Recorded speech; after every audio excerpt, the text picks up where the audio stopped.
programa Outras Palavras, um oferecimento Sindiúti MG, Sindicato Único dos Trabalhadores em Educação de Minas Gerais. Olá, veja agora. Eu acho que a situação é complicada, muito complicada. É um vírus que se espalha, como eu disse anteriormente, né? Isso nos preocupa demais, mas ficar de olho na taxa de ocupação de CTI e na taxa de letalidade / mortalidade. Com outras palavras, abre espaço para ouvir o médico infectologista Unai Tupinambás, professor da UFMG, sobre o surto de Covid da variante Ômicron. Que cuidados são necessários neste momento agora? Então, veja, é mais do mesmo, infelizmente, né? Entra ano, sai ano, a gente não vê o Ministério da Saúde ter uma governança, uma centralidade das ações e se repetindo, infelizmente, em 2022. Né? Cada um por si só, né? Cada prefeitura, cada estado fazendo do seu jeito lá, que já foi discutido, nós estamos falando e criticado mais uma vez. E mais grave ainda, né? A gente vê o Ministério da Saúde e o próprio presidente da República jogar contra a vacinação, no caso aí de crianças de 5 a 11 anos de idade. Isso é um crime lesa pátria. Eu não sei como a gente está passando pano para essas duas pessoas, e elas ainda estão nos cargos que ocupam. Isso é uma gravidade, assim. Eu acho que seria inaceitável. Né? Vai ser difícil de explicar isso daqui a 50 anos. Né? Como vocês deixaram, né, um genocida no governo? Felizmente e infelizmente, a gente estava tendo notícias boas, né? A partir de setembro, agosto do ano passado, a curva caindo, e a gente estava assim, começando a quase que cantar vitória, né, sobre o fim da pandemia. Eis que chega a variante Ômicron e muda todo o cenário mundial. Né? Então, a situação agora é uma situação muito grave, diferente de 2021, porque agora nós temos a vacina. Isso faz toda a diferença. Nós temos a vacina e nós sabemos como ajudar a vacina a funcionar. Eu tenho falado, sabe, pessoal, que a vacina é o goleiro, né? E a máscara é uma linha de zagueiro, né? Nós jogamos na retranca, a máscara é o distanciamento físico de 2 metros, higienização de mãos e evitar aglomerações em espaços fechados, pouco ventilados. Eu acho que essa linha de zagueiro e esse goleiro, né?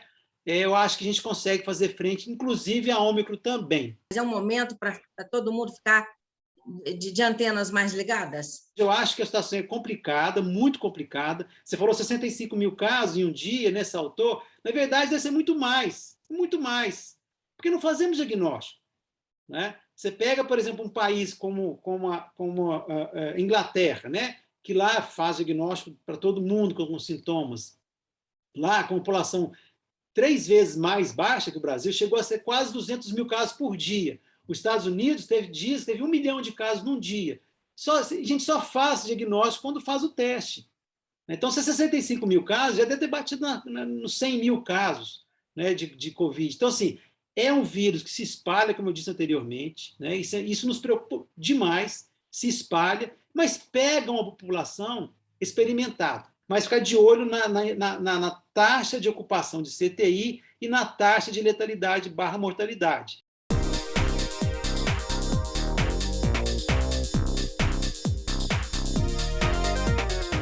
E continuamos com a nossa série retrospectiva Sindiúti 2021. As principais lutas que moveram os trabalhadores e trabalhadoras em educação de Minas Gerais.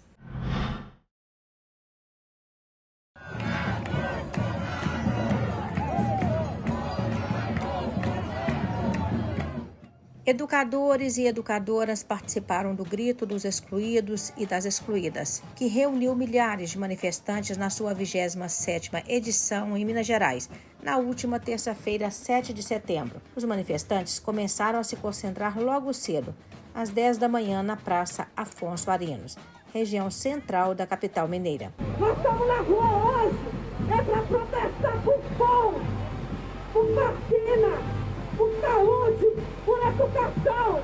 Da Praça Afonso Arinos, onde a concentração teve início, os manifestantes desceram até a Praça 7 e de lá seguiram para a Praça da Estação, onde o 7 de setembro, o Grito dos Excluídos, na sua 27ª edição, foi encerrado. No último dia 6 de setembro, o Sindiúti participou do lançamento do portal do Bicentenário na rádio UFMG Educativa, por meio de sua coordenadora estadual, a professora Denise Romano. O Sindiúti apoia essa iniciativa, que nasce com o propósito de debater sobre a luta histórica em defesa da educação pública de qualidade social, inclusão digital, da vida da população e no momento de insegurança sanitária na rede estadual de educação. Parabéns ao Portal do Bicentenário, porque independência se conquista cada dia e todos os dias. Importante ferramenta para a construção da emancipação da classe trabalhadora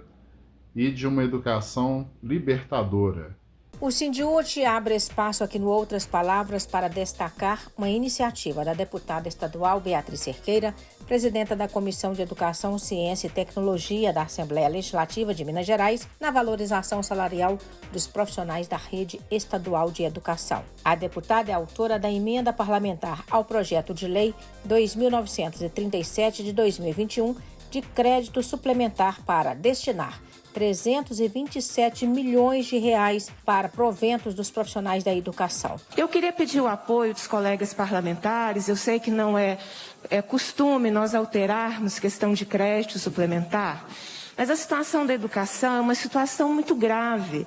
Nós estamos, além de não termos os reajustes do piso salarial, durante o período do governo Zema, os reajustes propostos pelo Ministério da Educação não foram praticados em Minas Gerais, há uma série de retroativos relacionados a adicional de valorização da educação básica, promoções, progressões, que a categoria adquire o direito e não é incorporado aí no seu vencimento, que a legislação toda lhe garante esse direito. Mais feijão, menos fuzil. A CUT Minas e vários sindicatos filiados distribuíram sacos de feijão para famílias carentes na capital mineira. Com isso, a central fez um contraponto a Jair Bolsonaro, que zombou do povo brasileiro, chamando de idiota quem compra feijão no lugar de fuzil. Com o valor de uma arma dessas, que custa em média R$15 mil, a Central Única dos Trabalhadores comprou mais de 2 toneladas de feijão e distribuiu a milhares de famílias que estão passando necessidades em Belo Horizonte. E agora, nesta live que foi realizada pela Adueng e a Adunimontes, com a participação do Sindiúti, nós vamos acompanhar um debate sobre o projeto Mãos Dadas, PEC 32 e as universidades estaduais de Minas Gerais. O que é o projeto Mãos Dadas? O governo do estado, em março desse ano, lançou esse projeto, que é a entrega, lendo atentamente o que o governo deu publicidade, porque não foi muita coisa a respeito dos detalhes do projeto, lá no seu lançamento em abril, entrega do ensino fundamental do 1º ao 5º ano para os municípios. Rumo à CONAP 2022, Conferência Nacional Popular de Educação. Nós vamos acompanhar agora trechos da Conferência Livre Educação Pública no Brasil e em Minas Gerais, que aconteceu no último dia 9 de setembro. Neste evento, tivemos a participação da coordenadora-geral do Sindiúti, Denise Romano. Aqui em Minas Gerais, o que nós temos enfrentado no governo Romeu Zema, desde sua origem, desde seu início, são ataques sistemáticos à educação. Primeira ação do governo Zema, já no seu início, foi a suspensão, o cancelamento de um programa de escola de tempo integral e logo em seguida um processo de fusão de turmas e de redução do número de vagas dos profissionais. Os trabalhadores, os estudantes que muitas vezes não têm acesso à educação, inclusive aqueles estudantes que muitas vezes não tiveram acesso à educação quando eram crianças e adolescentes, né? Então, cada dia vendo que as oportunidades se reduzem, escapando mais das suas mãos. São situações, na compreensão nossa do TPENG, que necessitam de ações imediatas por parte do Estado brasileiro. Servidores e servidoras fizeram pressão em Brasília contra a PEC 32 da reforma administrativa no último dia 15 de setembro. E em Belo Horizonte, a CUT Minas e o Sindiúti fizeram um bandeiraço no viaduto Santa Teresa, na região central de Belo Horizonte, para dizer que o funcionalismo público não aceita essa proposta de emenda à Constituição. Estamos no viaduto Santa Teresa, colocando nossas faixas de um lado e de outro, para que toda a população possa ver e se posicionar contrária à PEC 32, que acaba com o serviço público no Brasil. E um aviso aí aos deputados federais de Minas. A gente está de olho no que vocês vão fazer no Congresso com relação a essa votação da PEC 32. Uma proposta que acaba com o serviço público brasileiro, acaba com os servidores públicos brasileiros. Se vocês votarem a favor da PEC 32, vocês não voltam ano que vem.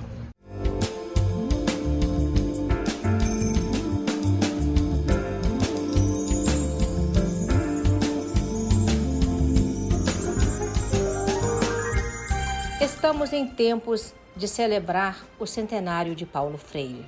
Neste momento de ataques incessantes à educação pública, o Sindiúti Minas Gerais reforça que enaltecer a obra e o legado do educador pernambucano, filósofo e patrono da educação brasileira é resistir e lutar em defesa do pensamento crítico, da gestão democrática e da liberdade de cátedra nas escolas. Celebrar o centenário do Paulo Freire é, antes de tudo, a cuidar da nossa memória coletiva, de modo que os opressores não a anulem, invisibilizem e invistam, né, na alienação, porque para esse capitalismo que está aí, aliás, qualquer capitalismo, né, persistir é preciso alienar os sujeitos, tirá-los da sua condição exatamente de sujeitos compreendendo a realidade. É por isso que Paulo Freire é tão atacado, né, ou tão temido. Eu costumo dizer que eles têm medo de Paulo Freire, porque o Paulo Freire nos lembra sempre que a gente precisa entender, aprender a partir da nossa realidade. Eu morreria feliz se eu visse o Brasil cheio em seu tempo histórico de marchas, marcha dos que não têm escola, marcha dos reprovados, marcha dos que querem amar e não podem, marcha dos que se recusam a uma obediência servil, marcha dos que se rebelam, marcha dos que querem ser e estão proibidos de ser. Agora você acompanha momentos da reunião especial que ocorreu no último dia 20 de setembro na Assembleia Legislativa de Minas Gerais, em homenagem ao centenário de Paulo Freire, educador e patrono da educação brasileira. Várias vezes eu subi a essa tribuna para dizer daquilo que é básico, de que só faz sentido a gente estar numa sala de aula a partir da realidade do aluno. Nada que não parta da vida concreta do aluno, da aluna e da sua comunidade escolar faz sentido. É simplesmente isso. E como que isso hoje, Jairo, faz com que tanta gente tenha medo do simples fato, eu como professora alfabetizadora, assim como a Denise, professora alfabetizadora, entrarmos na sala de aula e não alfabetizarmos pela cartilha, porque eu nunca alfabetizei pela cartilha, alfabetizar pela realidade dessa criança e a partir dessa realidade e do processo de alfabetização ela vai compreendendo o seu lugar no mundo. É esse o medo que causa Paulo Freire. E como me disse uma aluna ao visitar a escola municipal Paulo Freire de Belo Horizonte, numa atividade da Comissão de Educação, questionada, ela disse: eu não gosto dessa escola, eu amo. E é isso que eles temem, é este amor. Luta por justiça. O Sindiúti e a CUT Minas marcaram presença no lançamento do livro sobre o crime da Vale em Brumadinho e o trabalho desenvolvido pela CPI na Assembleia Legislativa. Opção pelo risco, causas e consequências do rompimento da barragem de Brumadinho, a CPI da Assembleia. Este foi o nome do livro, lançado durante a homenagem promovida pela Assembleia Legislativa de Minas Gerais às vítimas do crime da mineradora Vale em Brumadinho. A gente sabe que livro fica na história, livro fica na memória, mas aqui se tratou da comprovação concreta de um crime contra a vida humana e contra o meio ambiente em nosso Estado. Crime esse movido pelo lucro acima da vida, o lucro acima de todos, a prepotência da mineradora Vale e o seu poder, os seus tentáculos, já num crime, né, que se reproduziu, né, que se reeditou, já visto que já tinha feito, junto com a BHP, o crime na Bacia do Rio Doce, lá em Mariana, que atingiu todo o litoral capixaba, inclusive. Brumadinho não ficará só na história, Brumadinho precisa ter na presença agora a condenação da empresa. A empresa precisa ser penalizada. O Sindiúti e a CUT Minas participaram no último dia 27 de setembro de um ato público realizado na porta da Assembleia Legislativa e que pautou a defesa da CEMIG como serviço público. Esse evento também denunciou a gestão do governo do estado na direção da empresa. Também participaram deste ato lideranças sindicais e movimentos sociais, que saíram em manifestação da porta da Assembleia até a sede da CEMIG no bairro Santo Agostinho, em Belo Horizonte. Vale ressaltar que foi instaurada uma comissão parlamentar de inquérito, uma CPI, na Assembleia Legislativa para investigar irregularidades na direção da empresa. Até o momento, a CPI da CEMIG já identificou o fechamento de contrato bilionário sem a realização de licitação, aparelhamento político da empresa pública e o sucateamento para justificar a privatização da CEMIG. Na minha avaliação, deputado, se metade do que nós estamos investigando nessa CPI tivesse acontecido durante uma gestão do Partido dos Trabalhadores, já teríamos dezenas de pedidos de impeachment do governador do estado. Não é? Esse aparelhamento já estaria sendo debatido e denunciado nacionalmente, que é o que nós estamos discutindo aqui desde o primeiro dia da CPI. O aparelhamento e a confusão que existe entre o partido do governador, Partido Novo, as práticas do governador, ainda antes de se tornar, depois de eleito e antes de tomar posse como governador, e o único lugar que a gente identifica que ocorreram pagamentos de todo esse trabalho da ESEC, o único lugar que pagou foi a CEMIG, 2 contratos da CEMIG por convalidação. Nós estamos aqui hoje para a realização da Conferência Livre com o título Formação e Valorização do Trabalho Docente, com o objetivo de mobilizar educadores, estudantes, para dialogarmos sobre os novos desafios do atual contexto da sociedade brasileira. O governo Zema tentou implantar, na verdade, ele tenta até hoje, tá? Ele não conseguiu implantar da forma como ele queria, um projeto de entrega do ensino fundamental de 1º ao 5º ano para os municípios. Tem também o projeto Somar, que é a entrega para a iniciativa privada, em outras palavras, e aqui em Minas Gerais o governo trata e tenta implantar todas as questões que foram ditas aqui a respeito das pautas regressivas e das pautas pedagógicas gerencialistas, que não tem projeto, que só verificam metas e cumprimento de metas e preenchimento de planilhas e de documentos, 50, nós até paramos de contar, sabe? Mas é um memorando, mais 5 memorandos para explicar o memorando anterior, e isso abarrota a escola, abarrota a direção, abarrota o setor pedagógico, abarrota a vida do professor, transforma a oferta da educação que deveria ser feita pelo Estado num processo muito doloroso para a categoria, para os alunos.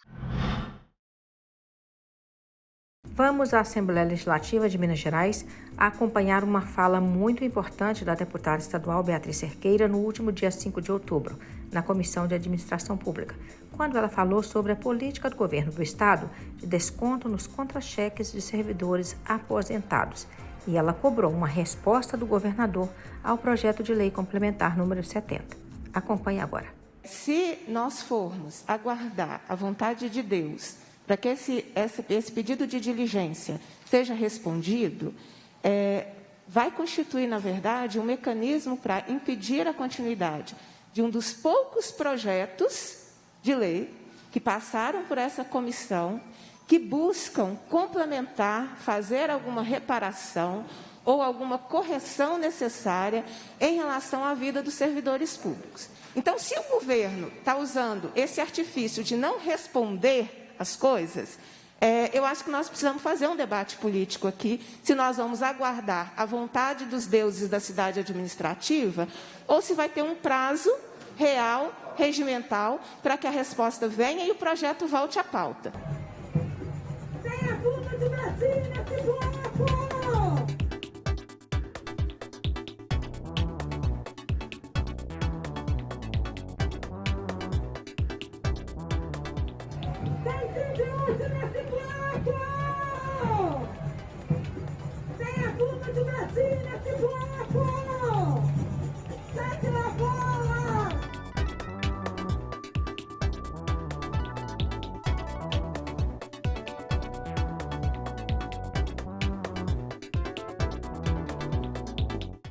Professoras e professores, o que queremos e o que temos para comemorar. Nesta live, promovida pelo coletivo Alvorada, pelo programa Alvorada Mulheres, a coordenadora-geral do Sindiúti, Denise Romano, rasgou o verbo e falou de propostas do governo do Estado que vão promover o fim da escola pública. Acompanhe.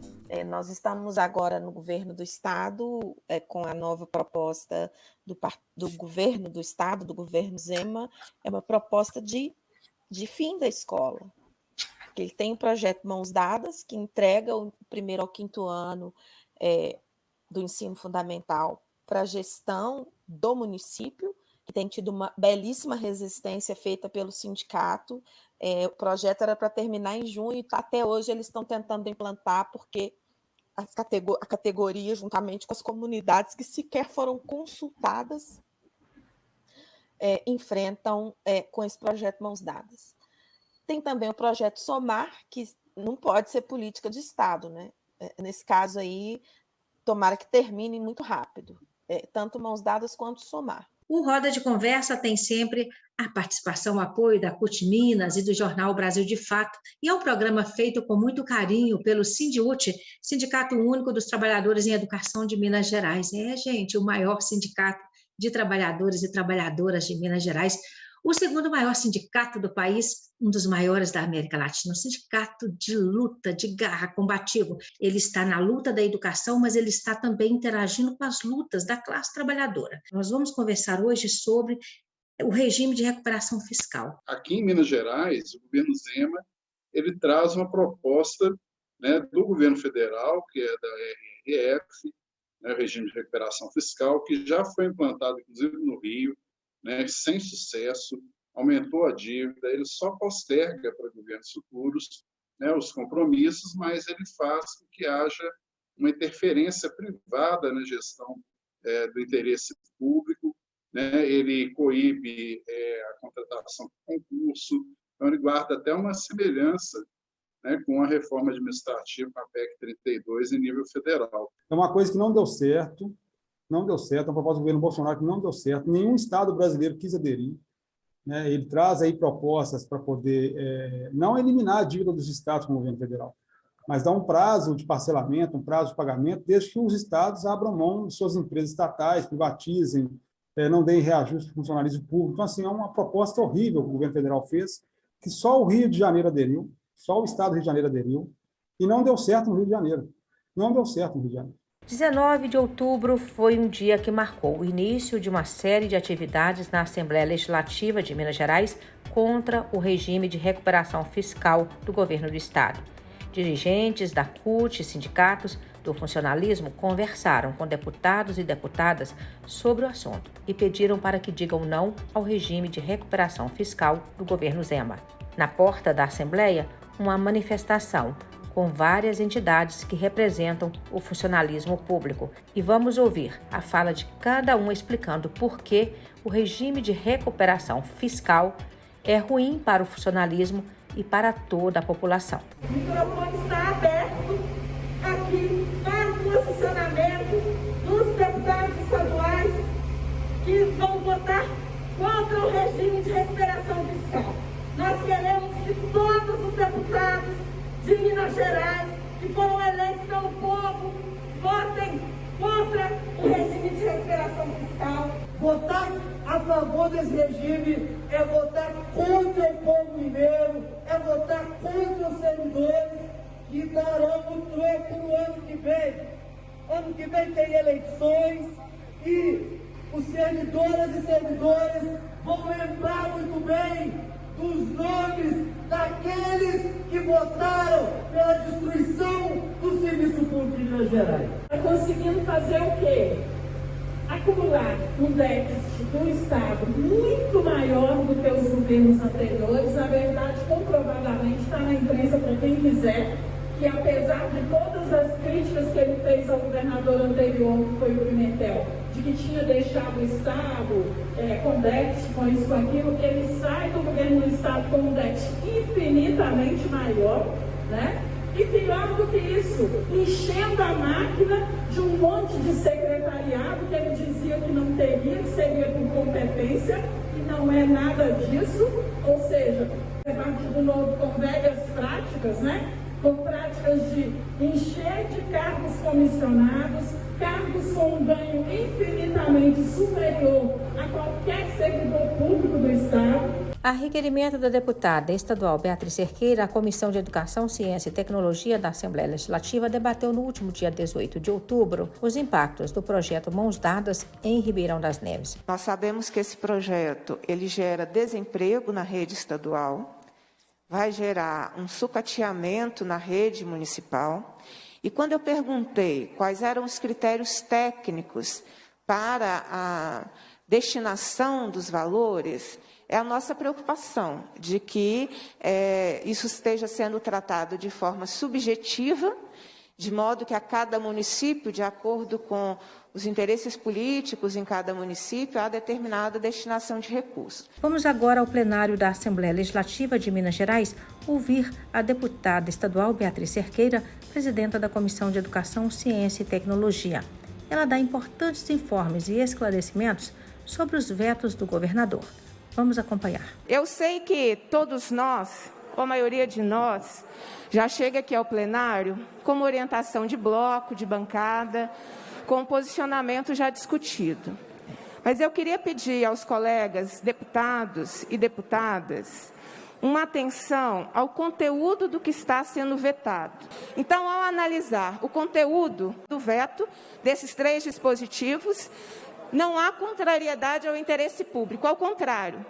A Assembleia foi zelosa em aprovar diretrizes ao orçamento que guardam transparência, que guardam a garantia de organização de relatórios para os demais órgãos de questões previdenciárias e guardam a garantia do serviço das áreas de educação e saúde prestados pelo Estado. E agora nós vamos acompanhar na Comissão de Administração Pública um debate que aconteceu a requerimento da deputada estadual Beatriz Cerqueira sobre o projeto de lei número 1202 de 2019, que autoriza o governo Zema a aderir ao regime de recuperação fiscal. As principais medidas exigidas para adesão, eu queria que vocês prestassem atenção nisso.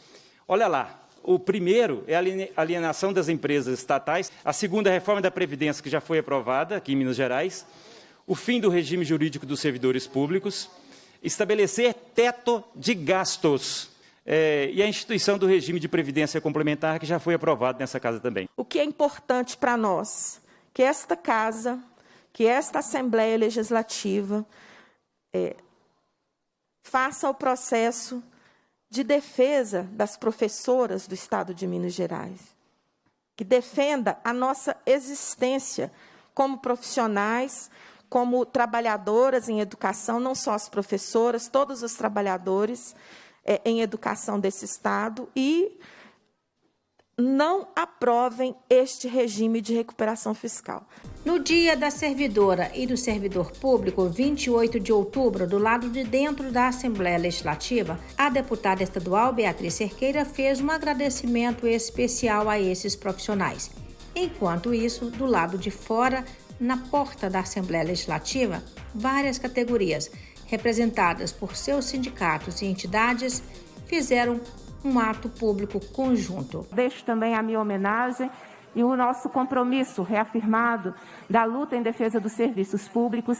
Faço especial referência à luta contra a PEC 32, uma luta fundamental, porque pretende-se pela PEC 32 a destruição dos serviços públicos. Então, no momento em que nós cerramos fileira e contra o avanço dessa votação no Congresso, nós estamos defendendo o serviço público de qualidade e os seus servidores.